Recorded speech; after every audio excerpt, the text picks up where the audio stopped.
Hello बच्चों, आप सब ठीक हैं।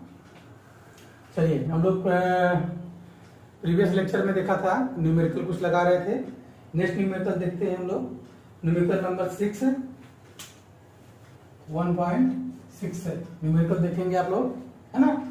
है 4 बिंदु आवेश QA बराबर 2 माइक्रोकूलम, QB बराबर -5 माइक्रोकूलम, QC बराबर 2 माइक्रोकूलम तथा QD बराबर -5 माइक्रोकूलम 10 सेंटीमीटर भुजा के किसी वर्ग ABCD के शीर्षों पर अवस्थित हैं। वर्ग के केंद्र पर रखे 1 माइक्रोकूलम आवेश पर लगने वाला बल कितना है। प्रश्न समझ में आ रहा है।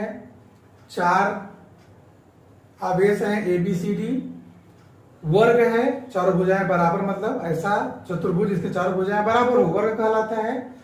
चारों भुजाओं पर वो आवेश रखे हैं और उसके बीच सेंटर में एक आवेश रखा है 1 माइक्रोकूलम। उस पर कितना बल लगेगा। भुजा कितनी है, कितनी लंबाई दिया है, 10 सेंटीमीटर। सबसे पहले हम लोग डायग्राम बनाते हैं। हमेशा प्रत्येक न्यूमेरिकल सॉल्व करने से पहले आप लोग उसका चित्र बनाने का प्रयास जरूर करें, क्योंकि चित्र अगर आपको अच्छे से बन जाएगा प्रश्न को समझ के, तो आप उसका सॉल्यूशन आराम से निकाल सकते हैं, आराम से और अच्छे से निकाल सकते हैं। ठीक है, तो बिल्कुल इजी है क्वेश्चन। देखते हैं हम लोग पहले बनाते हैं क्या। चलिए चतुर्भुज बना लेते हैं।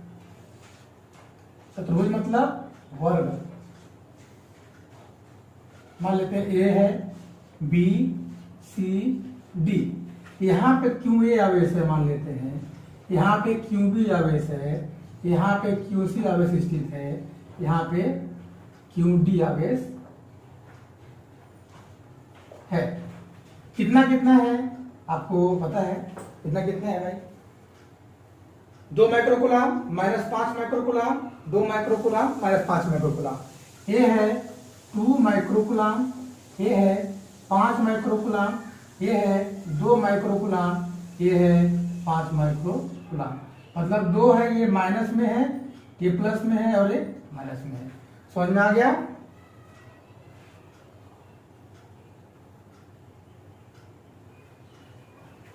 ठीक है, ये माइनस में नहीं है, ये माइनस में है। ठीक है, ये अब देखिए इसके केंद्र में रखा है 1 माइक्रोकूलम। इसको ऐसे हम बना सकते हैं। इसकी भुजा कितनी है भाई, 10 सेंटीमीटर की। तो वर्ग है तो वर्ग की प्रत्येक भुजा कितनी होती है, 10 सेंटीमीटर। अगर एक है तो सभी 10 सेंटीमीटर की होंगी। ठीक है, अब जब हमको भुजा पता है, अब यहाँ पे मान लेते हैं एक बिंदु है O। एक बिंदु क्या है, O है। इस बिंदु पे कितना, 1 माइक्रोकूलम का आवेश यहाँ पे रखा हुआ है। देखिए अब समझिए, इसके कॉन्सेप्ट को समझिए।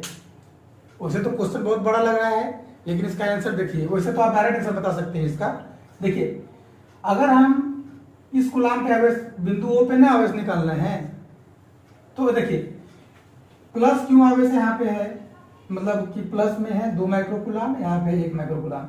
इनके बीच एक बल लगेगा, चूंकि दोनों प्लस में है तो कौन सा बल लगेगा, प्रतिकर्षण बल लगेगा।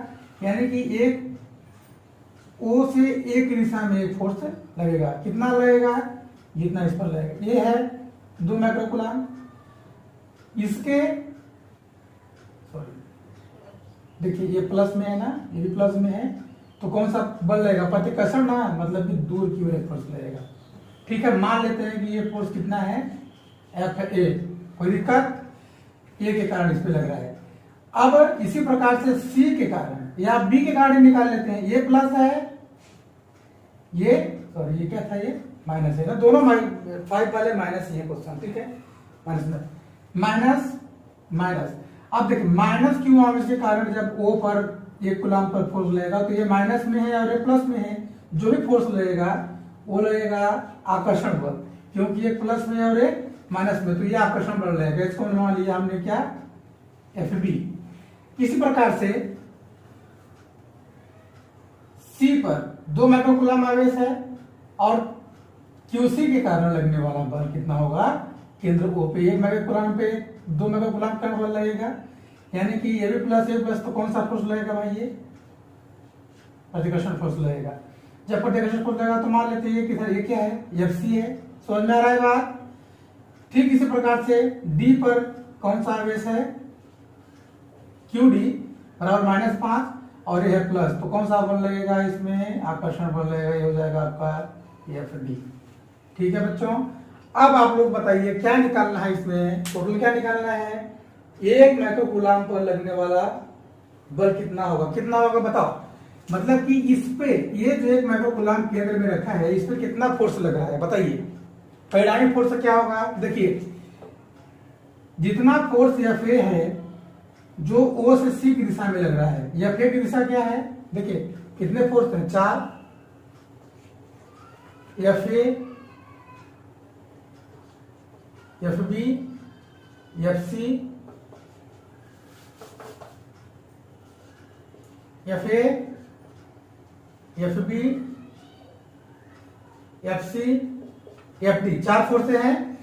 अब आप देखिएगा, मैं लिख रहा हूं एफ ए इक्वल टू बराबर और माइनस है, एवं F B equal to minus F D. बराबर में भी है और माइनस में भी है कि नहीं है? बराबर भी है और माइनस भी है, यानी इसका मतलब क्या हुआ? F A minus F C plus F B minus F D.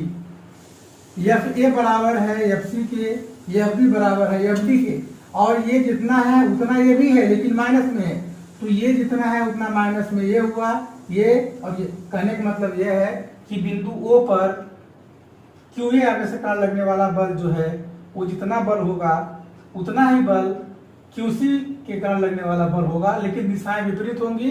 जब दिशाएं विपरीत हो जाएंगी एक बिंदु पर, दोनों बल बराबर हैं, एक बिंदु ये है, मान लीजिए इधर एक फोर्स लग रहा है, उतना ही फोर्स इधर भी है, तो इस पर परिणामी बल क्या होगा? 0। क्यों? क्योंकि दोनों बल बराबर है। यानी कि जैसे कि मान लीजिए अपना मार्कर है, एक फोर्स इधर लग रहा है और उतना ही फोर्स इधर लग रहा है, तो मार्कर कहीं जाएगा, कहीं यहाँ से अपने जगह से कहीं नहीं हिलेगा। इसका मतलब क्या है कि ये दोनों फोर्स दोनों क्या है? बराबर और विपरीत है, अतः इस पर कोई प्रभाव नहीं पड़ेगा, ये जहां का वही रहेगा। इसी प्रकार से सेम एफ डी और एफ बी भी बराबर विपरीत है, क्योंकि आवेश सेम है, इसलिए ये चारों बल आपस में समाप्त हो जाएंगे। तो जो केंद्र ओ पर है, केंद्र ओ पर लगने वाला बल यह इक्वल टू क्या हो जाएगा? 0। नेट बल, नेट मतलब टोटल फोर्स कितना हो जाएगा? 0। बात समझ में आ गया अच्छे से? तो आप ऐसे निकाल सकते हैं कि चारों फोर्स एफ ए बराबर एफ सी और एफ बी बराबर एफ डी, लेकिन दिशाएं विपरीत हैं, अतः सदिश के योग से आप जोड़ सकते हैं, तब भी उसका परिणामी क्या हो जाएगा? 0 हो जाएगा। या अगर आपको निकालना है तो आप इसको सूत्र से निकाल सकते हैं। कैसे निकाल सकते हैं उसको भी देख लीजिए एक तरीके से। आप कैलकुलेशन करेंगे उसका, भुजा 10 है, वर्ग है, तो वर्ग की जो विकर्ण होती है, विकर्ण कितना होता है? विकर्ण कितना होता है? विकर्ण बराबर जितना मैं बताया इतना भी लगा सकते हो। दूसरा विधि बता रहे हैं, सेकेंड मेथड। विकर्ण बराबर होता है भुजा √2। भुजा कितना है? 10√2, यानी कि ये जो यहां से लेके यहां तक का जो विकर्ण होगा ये कितना हो जाएगा? 10√2। तो ये कितना होगा भाई? आधा, ये विकर्ण का आधा ना है, तो ये कितना हो जाएगा? 5√2।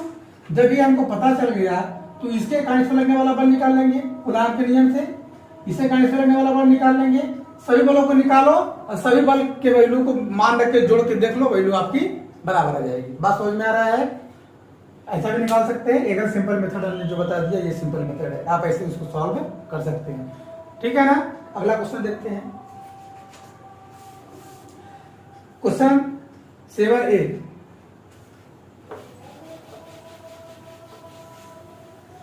प्रश्न को पढ़िए भाई, क्या है प्रश्न? प्रश्न है, स्थिर विद्युत क्षेत्र रेखा एक सतत वक्र होती है। सतत मतलब होता है कंटिन्यूअस, लगातार वक्र होती है, अर्थात कोई क्षेत्र रेखा एकाएक नहीं टूट सकती। फिर से प्रश्न, स्थिर विद्युत क्षेत्र रेखा एक सतत वक्र होती है, अर्थात कोई क्षेत्र रेखा एकाएक नहीं टूट सकती, क्यों? और इसी का बी पार्ट है, स्पष्ट कीजिए कि क्षेत्र रेखाएं कभी भी एक दूसरे को प्रतिच्छेद क्यों नहीं करती हैं। बी पार्ट का तो हमने जवाब आपको पहले ही दे दिया है कि क्यों प्रतिच्छेद नहीं करती है भाई, क्योंकि अगर दो बिंदु बल रेखाएं एक दूसरे को प्रतिच्छेद करेंगी तो उस बिंदु पे दो बल रेखाएं या दो स्पर्श रेखाएं खींची जा सकती हैं, जो कि संभव नहीं है, क्योंकि विद्युत बल रेखा जो होती है उसके सतह पर केवल एक और एक विद्युत बल स्पर्श रेखा खींची जा सकती है जो उसकी दिशा बताती है या उस बिंदु पर उसकी तीव्रता बताती है। ठीक उसी प्रकार से पहला पार्ट देखते हैं। इसी विद्युत एक सतत वक्र होती है, सतत वक्र बिल्कुल होती है, जैसे मान लीजिए कि ये सतत वक्र है, ऐसे चलती है विद्युत बल रेखा। तो ये बोला जा रहा है कि इसको तोड़ा नहीं जा सकता, इसमें तोड़ा नहीं जा सकता क्योंकि ये कंटिन्यूअस चलती है, फ्लेक्सिबिलिटी इसमें होती है। आपको बताया था मैं, फ्लेक्सिबिलिटी, यदि हम इसको प्रेस करेंगे तो ये ऐसा गुण धारण कर लेगी, फ्लेक्सिबिलिटी होती है इसमें, तो इसको हम एक तोड़ नहीं सकते।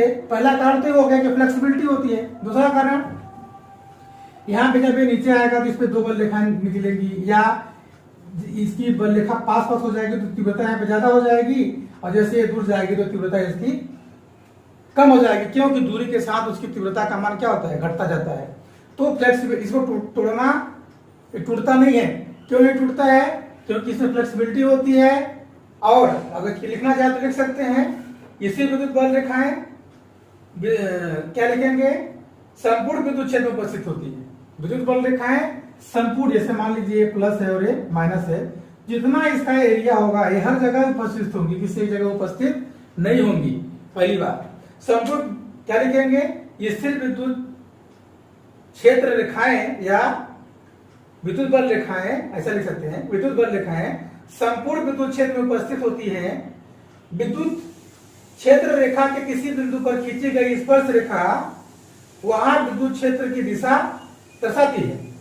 विद्युत क्षेत्र की दिशा में अचानक कोई परिवर्तन नहीं होता, लेकिन विद्युत क्षेत्र रेखा या विद्युत बल रेखा में अचानक कोई परिवर्तन होता ही नहीं है, लेकिन क्षेत्र के दो सन्निकट बिंदुओं पर विद्युत क्षेत्र की दिशा में अगर थोड़ा सा परिवर्तन हो जाता है, किसी बिंदु पर या किसी बिंदु आवेश से दूरी में वृद्धि के सापेक्ष क्षेत्र तीव्रता में कमी होती है। अर्थात अगर उसमें कुछ फ्लेक्सिबिलिटी हुआ, कुछ परिवर्तन हुआ तो उसकी तीव्रता में कमी होगी, न कि वो टूटेगा। बात समझ में आ पा रही है? वो टूटेगा नहीं, उसकी तीव्रता में कमी होगी। क्यों? क्योंकि विद्युत बल रेखाएं हर एक जगह है, तुम उसको तोड़ नहीं सकते। एक विद्युत बल रेखा थोड़ा सा हुआ, दूसरा विद्युत बल रेखा कवर करेगा, यानी कि उसको टूटेगा नहीं। बात समझ में आ गई? तीव्रता कमी भले होगी लेकिन टूटेगा नहीं, क्योंकि जो विद्युत क्षेत्र है वो दूरी पर निर्भर करती है। ठीक है, दूसरा का मैंने बता दिया। दूसरे में क्या लिखेंगे, चूंकि विद्युत बल रेखाएं ये चिकना वक्र बनाती हैं और विद्युत बल रेखा पर, एक विद्युत बल रेखा पर केवल एक ही स्पर्श रेखा खींची जा सकती है। अर्थात अगर ये बल रेखा है, यहां से बी पार्ट बता रहे हैं ना, यहां से अगर ये बल रेखा ऐसे गुजर जाती है तो इस बिंदु पे देखिए एक ऐसे स्पर्श रेखा हो गया और ये किसी बिंदु से जाता हुआ ये स्पर्श रेखा हो गया, जो कि पॉसिबल नहीं है। विद्युत बल रेखा पर केवल एक ही स्पर्श रेखा खींचा जा सकता है। अगर ये कट करती है एक दूसरे को तो इस चिकने वक्र पे एक बल रेखा इधर निकल जाएगी और एक इस पर एक बल रेखा इधर निकल जाएगी। अर्थात यहाँ पे दो बल रेखाएं, दो दिशाएं हो जाएंगी और किसी एक ही बिंदु पर दो दिशाएं हो ही नहीं सकती। क्यों? क्योंकि एक ही बल रेखा पर या एक ही बिंदु पर विद्युत क्षेत्र की दो दिशाएं कैसे हो सकती है? उसके परिणामी तीव्रता तो एक ही होगी ना, इसीलिए दो विद्युत बल रेखाएं दूसरों कभी नहीं काटती। बहुत ही इंपॉर्टेंट प्रश्न है ये, इस साल एग्जाम में आया भी था, सीजी बोर्ड में आया था, हर एक एग्जाम में आता रहता है, इसलिए आप इसको ध्यान देंगे। हाँ, नेक्स्ट क्वेश्चन देखते हैं, क्वेश्चन नंबर 8। बच्चों थोड़ा सा हमारा आवाज आप लोग जब मेरा वीडियो देखा करिए तो हेडफोन लगा के देखा करिए, तो मेरी जो साउंड है वो वाइब्रेट नहीं करेगी, थोड़ा सा इको बढ़ जाता है इस रूम में। और हमारे पास माइक है नहीं अभी, और माइक हम मंगा भी नहीं पा रहे हैं, तो थोड़ा दिक्कत है। इसलिए आप हमारे आवाज को थोड़ा सा बगल का आवाज भी आता होगा तो उसको आप इग्नोर करिएगा और समझने का प्रयास करिए। बच्चों कॉन्सेप्ट मैं बहुत अच्छा बता रहा हूँ, ये सारी चीजें आप ध्यान से समझिए और ध्यान से पढ़ें, ठीक है ना। और थोड़ा सा ध्यान से देखिए, हेडफोन लगा के अगर मेरा वीडियो आप देखेंगे ना तो आपको सारी आवाजें, सारी साउंड क्लियर सुनाई देगा, है ना। तो थोड़ा सा आप प्रयास करें। अगर हमारे साउंड में और दिक्कत आती होगी थोड़ा हमको कमेंट करके बताएंगे। मेरे वीडियो में जो भी दिक्कतें आ रही होंगी आप लोग हमें कमेंट करके बताएं, ठीक है, ताकि हम उसका सुधार कर सकें। बिल्कुल। अब अगला क्वेश्चन है 8वां नंबर देखिए, पढ़ रहा हूं मैं क्वेश्चन। दो बिंदु आवेश QA बराबर 3 माइक्रोकूलम तथा QB बराबर -3 माइक्रोकूलम निर्वात में एक दूसरे से 20 सेंटीमीटर दूरी पर स्थित हैं। कितने पे? 20 सेंटीमीटर दूरी पे स्थित है। तुरंत इसका चित्र बना लेते हैं हम लोग। तो निकालना क्या क्या है, देखो। ए, दोनों आवेशों को मिलाने वाली रेखा AB के मध्य बिंदु O पर विद्युत क्षेत्र कितना है इसको ज्ञात करना है। बहुत अच्छा। बी पार्ट, यदि 1.5 गुणे 10⁻⁻9 कूलम परिमाण का कोई ऋणात्मक परीक्षण आवेश इस बिंदु पर रखा जाए तो यह परीक्षण आवेश कितने बल का अनुभव करेगा। ठीक है, तो बहुत ही इजी क्वेश्चन भी है, क्योंकि दो हमको देखिए पहले में क्या निकालना है, विद्युत क्षेत्र। और विद्युत क्षेत्र क्या होता है भाई, विद्युत क्षेत्र का आप निकालने के लिए जानते हैं कि हमको अगर दूरी मिल जाए और दूरी के साथ क्या आवेश मिल जाए तो हम विद्युत क्षेत्र निकाल सकते हैं। दूरी दे दिया है, आवेश दे दिया है, अतः हम विद्युत क्षेत्र आराम से निकाल सकते हैं। ठीक है, देखिए हमेशा हर एक प्रश्न में एक कॉन्सेप्ट होता है, इसको आप अच्छे से लगाइए और मजे से लगाइए, मजा आएगा लगाने में। दो बिंदु आवेश, एक आवेश हमने यहां लिया, एक आवेश हमने यहां लिया। ये मान लेते ए बिंदु है और ये बी बिंदु है। कितना कितना आवेश है भाई, QA यहां पे लिया हमें कितना है, QA इक्वल टू दिया है माइनस कितना दिया है, QA इक्वल टू दिया है 3 माइक्रोकूलम, 3 माइक्रोकूलम। ठीक है, और QB इक्वल टू दिया है कितना, QB इक्वल टू दिया है -3 माइक्रोकूलम, -3 माइक्रोकूलम। और दोनों के बीच की डिस्टेंस कितना दिया है बच्चों, 20 सेंटीमीटर। और आपको पता है कि सेंटीमीटर कन्वर्ट करने के लिए हम इसको लिख सकते हैं 20 गुणे 10⁻⁻2 मीटर। आप मीटर में भी निकाल सकते हैं इसको, तो ऐसे भी आप हमेशा मीटर में निकाल के रखेंगे। ठीक है, ये दे दिया। अब पहला पार्ट देखिए क्या निकालना है। इन दोनों बिंदुओं के दोनों आवेशों को मिलाने वाली रेखा का मध्य बिंदु मान लेते हैं ये है O बिंदु। O बिंदु है, O पर क्षेत्र कितना होगा। अब देखिए बच्चों, मध्य बिंदु है चूंकि, तो यहां से यहां की डिस्टेंस और यहां से लेके यहां की डिस्टेंस तो बराबर होगी। ये 20 सेंटीमीटर है तो ये कितना होगा 10 सेंटीमीटर, ये भी 10 सेंटीमीटर। अगर दूरियां बराबर हैं, एक माइनस एक प्लस में है, और यहाँ पे कैसा बल लगेगा, यहाँ पे तो मान के चलेंगे एकांक धन आवेश, जहाँ पे कोई आवेश नहीं है वहां पे एक बल लगेगा, तो प्लस का दिशा किधर होगा, इधर की ओर। बात समझिए बच्चों, इसी तरह से किधर होगी, 3 माइक्रोकूलम के कारण बिंदुओं पर जो विद्युत क्षेत्र होगा उसकी दिशा किधर होगा, इधर होगा, क्योंकि धन आवेश से बाहर निकलती है, तो ये हो जाएगा आपका FA। ठीक इसी प्रकार से इसके कारण भी बिंदुओं पे लगेगा जो फोर्स, उसकी दिशा किधर होगी, ये हो जाएगा FB। क्यों इधर होगा भाई, क्योंकि ये माइनस है और माइनस, एक माइनस है और एक प्लस है, तो दिशा एक ही दिशा में हो जाएगी ना। ये हो गया ये बल तो निकालना नहीं है अपने को, क्या निकालना है, विद्युत क्षेत्र निकालना है ना। तो ये हो गया आपका EA, ये हो गया आपका EB की दिशा किधर होगी, EB की दिशा भी इधर ही होगी। क्यों, क्योंकि ये एकांक क्या है, ये धनावेश है और ये माइनस है, तो प्लस माइनस के बीच कौन सा बल लगेगा, आकर्षण बल लगेगा, इसलिए दोनों की दिशाएं एक ही दिशाएं हो जाएंगी। अब बताइए, अगर दो विद्युत बल रेखाएं हैं उनकी दिशाएं समान हो तो परिणामी क्या होगा, बताइए परिणामी क्या होगा, आप लोग जानते हैं। अगर दो विद्युत बल रेखाएं हैं, एक है EA और सेम इसी प्रकार है EB, तो क्या होता था, जब एक ही दिशा में दोनों विद्युत क्षेत्र होते तो परिणामी क्या निकलता था भाई, परिणामी E equal to EA plus EB। सदिश के नियम से एक ही दिशा में अगर दो सदिश राशियां हैं जा रही हैं, परिमाण उनका जो भी हो, तो एक दिशा में जाएंगे तो क्या हो जाएंगे, वो जुड़ जाएंगी। जब जुड़ जाएंगी तो उसकी वैल्यू कितनी आ जाएगी, उसकी तीव्रता हम निकाल सकते हैं।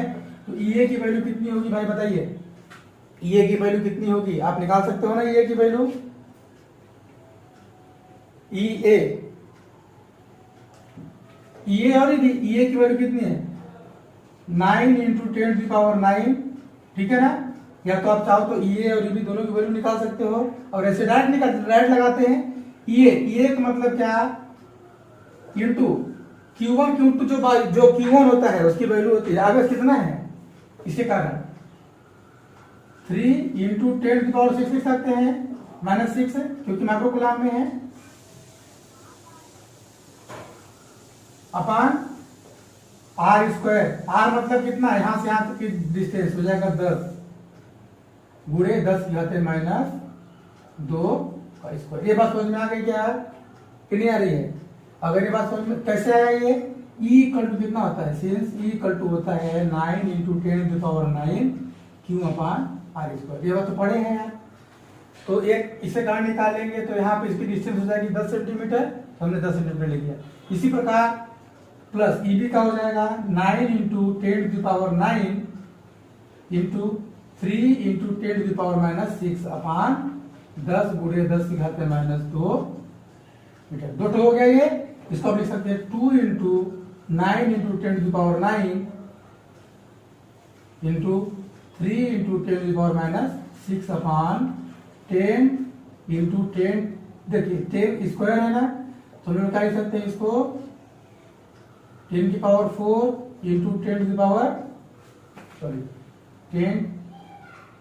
2 इंटू 10⁻4। ये बात समझ में आ गया। अब इसको आप आराम से इसको सॉल्व करेंगे, सॉल्व करने के बाद जो आएगी वही आपकी वैल्यू होगी। इसकी वैल्यू आ जाएगी आपकी 5.4 इंटू 10⁻, कितनी वैल्यू आएगी भाई, इसको सॉल्व करिएगा 10⁻6 न्यूटन पर कूलम। सॉल्व कर लेंगे इसको, आप कर लेंगे सॉल्व, आराम से कर लेंगे इसको। नीचे भी डिनोमिनेटर में है ना, देखिए 3 दूना 6 और 9 छक्का 54, 54 आ रहा है नहीं आ रहा है, अब बाकी 9 में 6 3 और ये ऊपर देखिए ये 2 है, ऊपर जाएगा तो माइनस में हो जाएगा, ये प्लस में हो जाएगा, ये प्लस में होगा तो 9 4 13 और 13 में से ये ऊपर जाएगा तो 6 माइनस तो 8 हो जाएगा, 13 में से 8 के 5 और 5 एक पॉइंट लगाएंगे तो यहाँ पे 6 हो जाएगा। बस समझ में आ गई, ये आप सॉल्व कर लेंगे, बहुत इजी है। ए वैल्यू आ गई हमारी ई की, कहां पे, बिंदु ओ पे।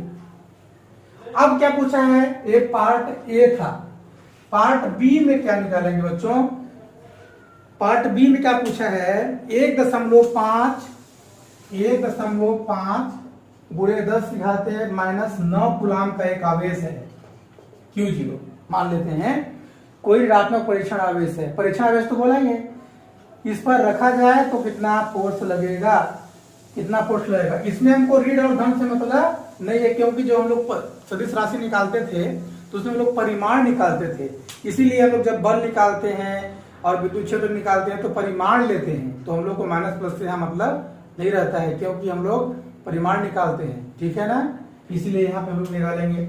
हाँ, क्या निकालना है, इस पे क्या रख दिया जाए, बोल रहा है परीक्षण आवेश Q0 कितना रख दिया गया है 1.5 गुणे 10 घाते -9, तब इस पर रखा जाए तो कितना बल लगेगा, तो बल इक्वल टू क्या होता है Q0E, Q0 की वैल्यू हमें पता चल गई है और Q0 का मान है, सॉरी E की वैल्यू पता चल गई है, Q0 का मान हमें, Q0 का मान है 1.5 इंटू 10⁻6 -9 इंटू E की वैल्यू को आप वहां से रख दीजिए यहाँ पे, तो 5.4 इंटू 10⁻6। बात समझ में आ गया। इसको आप लोग यहाँ पे जब रख देंगे तो इसकी वैल्यू आप निकालिए, इसकी वैल्यू को निकालेंगे तो कितना आएगा, मल्टीप्लिकेशन करके निकालिए, निकाल लेंगे, इसकी वैल्यू आएगी 8.1 इंटू 10⁻³ न्यूटन। डायरेक्शन क्या होगा भाई इसकी, किधर होगी दिशा इसकी, वो से, ठीक है ना, क्यों, इसका परिणाम किधर था, इतना था ई, इसकी दिशा हो जाएगी आपकी 8, वैल्यू आ जाएगी 8.1 10⁻³ न्यूटन। इसको आप सॉल्व करेंगे, इस सारे सॉल्व करो, ठीक है ना, ठीक है बच्चों, ये हो गया आपका क्वेश्चन नंबर 8। अब हम लोग निकालेंगे क्वेश्चन नंबर 9 को सोल्यूशन उसका निकाल के देखते हैं, क्वेश्चन नंबर 9 क्या बोलता है।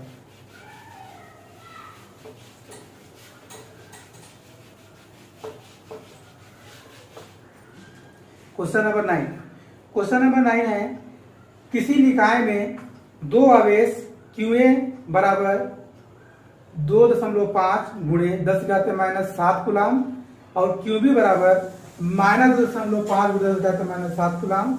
क्रमशः दो बिंदुओं ए 0 0 ए बिंदु है, एक ए है, इसकी निर्देशांक क्या दिया है 0 0 माइनस 15 सेंटीमीटर। ठीक है, बी का निर्देशांक क्या दिया है 0 0 प्लस 15 सेंटीमीटर पर अवस्थित है। निकाय का कुल आवेश तथा वैद्युत द्विध्रुव आघूर्ण क्या है। कुल आवेश निकालना है भाई और वैद्युत द्विध्रुव आघूर्ण। कुल आवेश निकाल लेंगे हम लोग और वैद्युत द्विध्रुव आघूर्ण निकाल लेंगे। ठीक है, कुल आवेश क्या होगा देखते हैं। आप देखिए समझिए बात, पहले तो इसमें निर्देशांक दिया है, ये होता है एक्स अक्ष, वाई अक्ष, जेड अक्ष। याद रखिएगा एक्स अक्ष की वैल्यू, वाई अक्ष की वैल्यू, जेड अक्ष की वैल्यू, तीन निर्देशांक होते हैं। तो उसको देखिए एक प्लस में और एक, पहले आप इसका डायरेक्शन बनाइए। चूंकि ये जेड डायरेक्शन में कुछ वैल्यू है, एक्स और वाई में नहीं है, तो हम इसको ऐसे डायग्राम बनाएंगे। ये जीरो मानो, इसको मान लेते हैं ए एक्स है और ये इसको मान लिया हमने एक्स, इसको मान लिया वाई। जेड किधर होगा, इधर होगा। ये तो प्लस जेड हुआ, ये हो जाएगा इसका माइनस वाला जेड। मान लेते हैं यहाँ पे प्लस 15 सेंटीमीटर, यहाँ पे कितना है माइनस 15 सेंटीमीटर। ये ना मतलब हुआ इसका। अब इसके कारण द्विध्रुव आघूर्ण निकालना है। देखो एक आवेश यहाँ पे है और एक आवेश यहाँ पे है, बात समझो, द्विध्रुव बन गया ये। तो दोनों के बीच की डिस्टेंस कितनी हो जाएगी बच्चों बताओ। क्योंकि देखो द्विध्रुव आघूर्ण क्या होता है P = Q × 2L, ये तो आपने जानते हैं। तो आवेश तो हमको दिया है, आवेश का मान क्या है यहाँ पे एक आवेश दिया है। मान लेते हैं कि ये आवेश है आपका, क्या दिया है QA, ए है पॉइंट ए और ये है B। तो यहाँ पे दिया है, इसको ऐसे लिख सकते हैं 0 0 15, इसको लिख सकते हैं इसका निर्देशांक 0 0 माइनस 15 सेंटीमीटर लिख सकते हैं सर। अब देखिए यहां से लेके यहां तक का डिस्टेंस हो जाएगा कितना 30 है, क्योंकि यहां से यहां तक 15 है, यहां से यहां तक कितना है 15, 15 15 30 हो गया। अब आवेश का मान यहाँ पे कितना है बच्चों QA = तो क्वेश्चन में दिया ही है 2.5 गुणे 10 घात माइनस 7। यहाँ पे कितना दिया है वही दिया है, क्योंकि QB बराबर हो जाएगा 2.5 गुणे 10 घात माइनस 7। ये तो सेम है, ये माइनस में होगा और ये प्लस में। तो जब एक द्विध्रुव आघूर्ण हमको पढ़ाए थे आपको कि ये जब द्विध्रुव होता है एक माइनस क्यू और एक प्लस क्यू और दोनों के बीच की दूरी कितनी होती है 2L, तो P = होता था Q × 2L, यही ना होता था। कोई भी एक आवेश और दोनों आवेशों के बीच की दूरी, कोई फार्मूला आप पुट करिए तुरंत आपकी वैल्यू आ जाएगी। पहला नंबर पूछा है कुल आवेश, कुल आवेश, कुल आवेश क्या हो जाएगा Q1 + QA + QB, यही ना होगा। QA की वैल्यू कितनी है भाई 2.5 गुणे 10 घात माइनस 7 प्लस इसके माइनस में है तो यहाँ हो जाएगा आपका माइनस 2.5 × 10 घात माइनस 7। तो कुल आवेश कितना हो गया 0 आंसर आ गया। अब दूसरा निकालेंगे हम लोग विद्युत द्विध्रुव। तो P = होता है Q, मतलब किसी एक की वैल्यू लो 2.5 गुणे 10 घात माइनस 7 गुणे दोनों के बीच की दूरी, दोनों के बीच की दूरी कितनी है 30। क्या हो जाएगा ये कितनी वैल्यू हो जाएगी इसकी, आप फाइंड करेंगे, इसको निकाल लीजिए। क्या है 30 क्या था इसमें सेंटीमीटर था ना, तो हम मीटर में करेंगे 30 × 10⁻² मीटर में हो जाएगा। ये बात समझ में आ गया कि नहीं आया। ये सेंटीमीटर में है ना, इसी के इक्वल लिख सकते हैं हम लोग 30 सेंटीमीटर = 30 × 10⁻² मीटर। ठीक है, तो मीटर में हम लिखेंगे तो इस प्रकार से वैल्यू उसकी आ जाएगी। इसे सॉल्व करेंगे तो 25 × 75 7.5 × 10⁻, कितना आ जाएगा बताइए।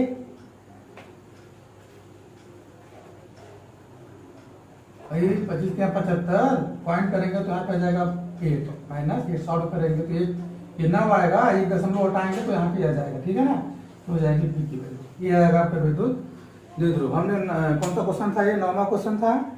ठीक है, अब 10वां क्वेश्चन देखते हैं, जल्दी से उसको भी देख लेते हैं, वीडियो लंबा हो जाएगा, कोई दिक्कत नहीं। देखिए क्वेश्चन नंबर 10 क्वेश्चन पढ़ते हैं। 4 गुणे 10 की घात -9 कूलाम मीटर, याद रखेंगे। 4 गुणे 10 की घात -9 coulomb metre. Coulomb metre, coulomb metre means द्विध्रुव आघूर्ण। द्विध्रुव आघूर्ण का मात्रक क्या होता है भाई? Coulomb into metre. आप हमेशा एक बार ध्यान देंगे कि अगर यहाँ पे आपको कूलाम मीटर दिया है तो आपको इससे भी क्वांटिटी पता चल जाएगी कि ये किसकी वैल्यू दिया है, अगर यहाँ पे द्विध्रुव आघूर्ण लिखा हो या ना लिखा हो। लेकिन आपको इससे आपको समझ में आ जाना चाहिए कि इसकी वैल्यू क्या है, क्या बोल रहा है। ये लिखा है 4 गुणे 10वां प्रश्न है, 4 गुणे 10 की घात -9 कूलाम मीटर द्विध्रुव आघूर्ण का कोई विद्युत द्विध्रुव 5 गुणे 10 की घात 4 न्यूटन प्रति कूलाम परिमाण के किसी एक समान विद्युत क्षेत्र की दिशा से थीटा कोण पर रखा गया है। द्विध्रुव पर कार्यरत बल आघूर्ण का परिमाण, ठीक है, दिया है। ये क्या है? द्विध्रुव आघूर्ण, यानी कि P = ये दिया है, P = दिया है। विद्युत द्विध्रुव, कोई विद्युत द्विध्रुव